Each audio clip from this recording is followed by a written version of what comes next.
Hello, good morning. I'm recording this after what would be yesterday's upload. Highly recommend. 19 minutes long, but I guarantee you it's good. Slowing down, being precise is better. Not doing crazy editing. It's just not needed, though I want to edit this to some degree. But good morning. I want to talk about why you should not dread the bad days and actually look forward to them.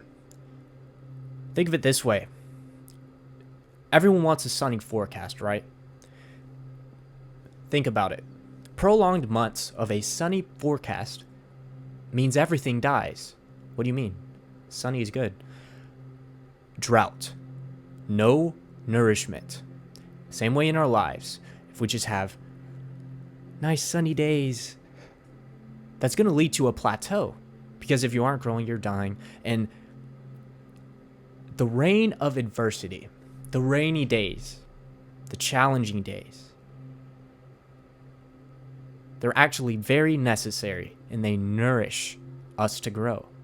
Same way, like, you got to have it or else there's a drought. Frame it that way. Please, I beg. If someone just takes that away, oh my gosh, that paradigm shift. And understand, like, it is growth and it's a unique opportunity because when you're challenged, everyone has those days. Your competition.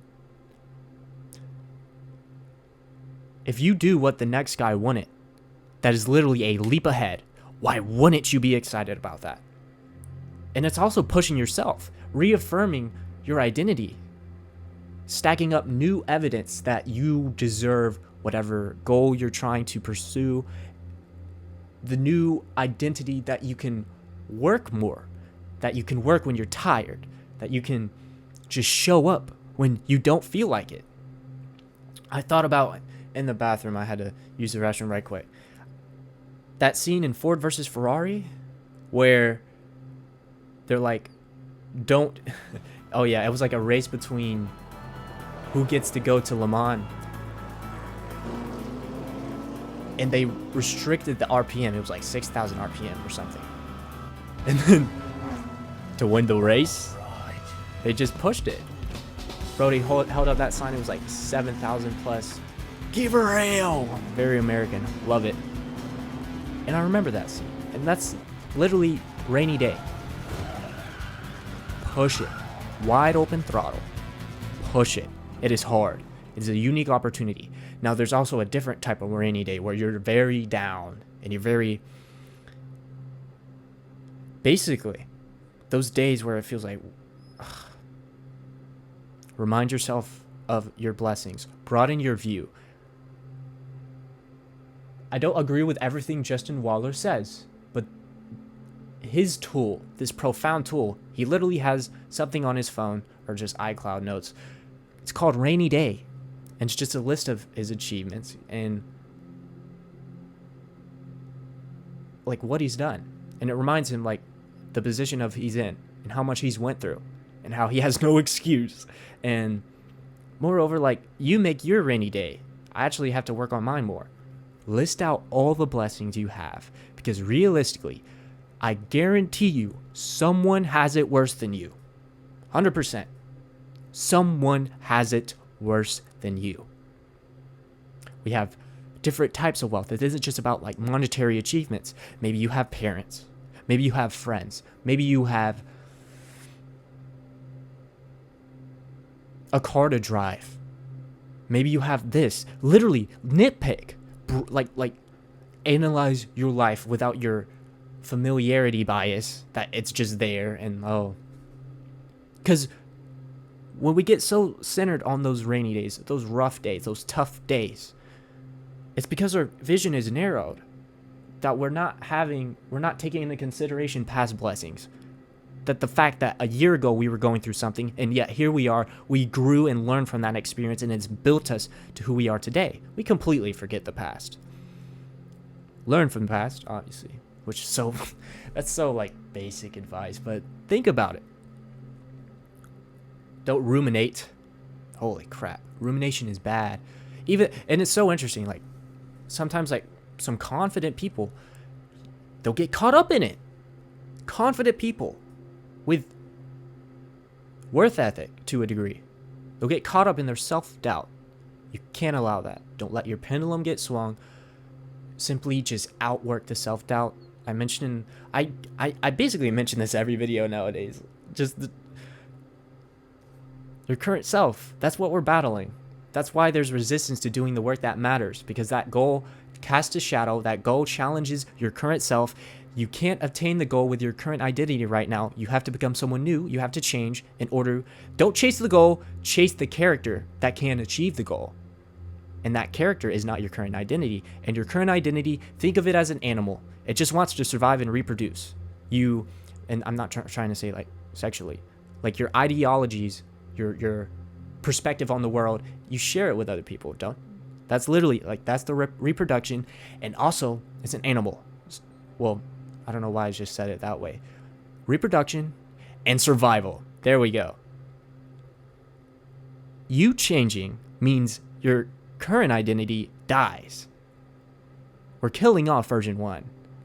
You have to outwork the resistance, the procrastination, the self-doubt, all this anxiety about, like, it's scary.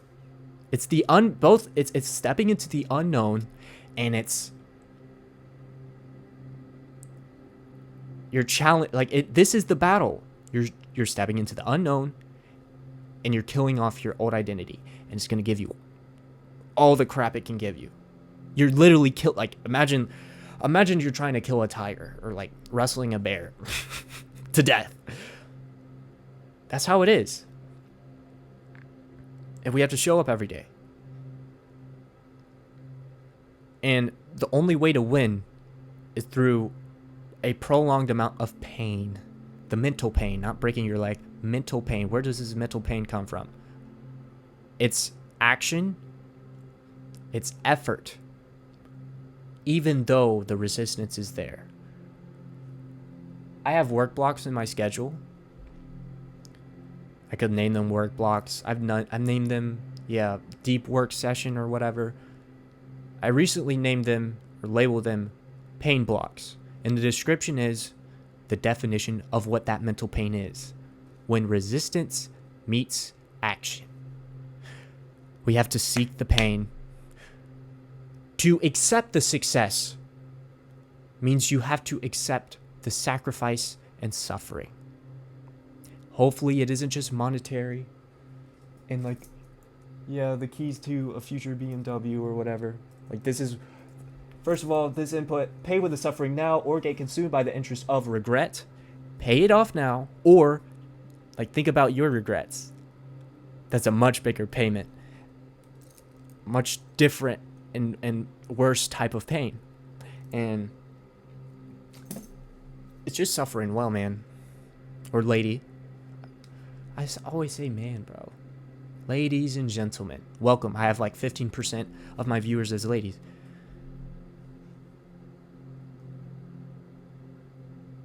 Suffer well. Hopefully it isn't for monetary stuff. That's what I was talking about.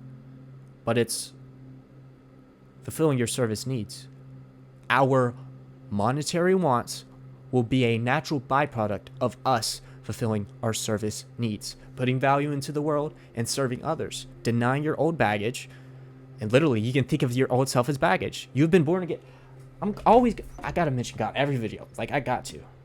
I need to make this routine. I need to. You've been born again if you know Jesus Christ. Your sinful nature, that is your baggage. That is picking up your cross. Denying your old self. Think of it as that. It's beautiful, really. It's all congruent. Old identity, new identity. You're either going to walk. Who you are right now is the outcome of past choices. If you want to change who you become, you change what choices you make. You're either stacking evidence that you're this old identity or stacking evidence that you're this new identity. Start with God. The monetary stuff doesn't matter. And it's about picking your cross and fulfilling your service, denying all the baggage, your sin. Okay. I wouldn't be able to do anything online business because that's literally it's just proven. I don't do anything. I have no vigor. I'm lazy. I'm lethargic. All of this when I'm sexually exhausted, and the porn and masturbation. Denying your old self, denying the procrastination. Wake up early, work. Go in the quiet place, make room for God, and then walk out the mission, just as Jesus did. It is sacrifice. It's not on the same degree, and we will fail, unlike him. But that is our life, and it's so beautiful. It's painful, and it's worth it. The people who just seek pleasure and choose comfort and choose to compromise, they're miserable. They're miserable. Their wavelength is, oh, life sucks, I'm going to just escape. Meanwhile, their entire wavelength is literally to escape life, to escape the reality of life, numbing themselves. This is their wavelength. Smoke weed.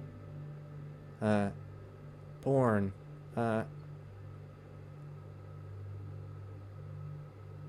Meaningless sex. They're drugs, yeah. It's just numbing when life is this. And as I said, how this video fully arised, don't dread the troughs. You're meant to feel it. Extract yourself from the situation, from your circumstances, or literally you cannot look at the picture while you're still in frame. Shout out Lenny once again. I got to give him reference because he's very visual with things, and shout out to him because he truly experienced numb. He was every single drug you name. He shouldn't be alive. And although I don't agree with everything he says, he uses wonderful analogies, and I had to use that one. So extract yourself. Bring yourself out of frame. I just got a comment, or last night I got a comment. It's still rough on my outdoor video. It's still rough, like sitting outside. My head won't leave me alone. Extract your thoughts, dude. Or lady. Or what's the opposite of dude? Gal? Nah. Anyways, I'm telling you, either typing or writing, bring the thoughts, literally extract them out, and then you can use your brain power and like analyze. You cannot look, as I said, can't look at the picture while you're still in the picture frame. And it's very freeing in the mental focus. Your focus is like a bunch of imagine like Iron Man, whatever the thing was called before Ultron. Anyways, like a moving thing, and like you just have strands of attention. If you have it pulled here and then there and then there and there, you only have limited for your workflow. You have to, if something's bugging you, if you have a second doubt about something, you gotta address it so that you can just bam. So, hope you have a wonderful morning. Gotta get ready for work. Gotta have my meal early. I believe in intermittent fasting for focus, but due to me working physically today and not being mentally worked, and gotta get some glycogen in my blood and such. So, yeah. Hope you have a wonderful day. Don't pray for just a sunny forecast. Have a storm every now and then. Thank every single storm. It is building you. It is nourishing you. The rain, the nourishment of adversity. It's beautiful. Let's get it. Suffer well for the people we love. And we'll naturally, as a byproduct, get our materialistic things. Let's get it. I believe in you. I'm rooting for you. Let's freaking get it. Love you. Jesus loves you. Peace.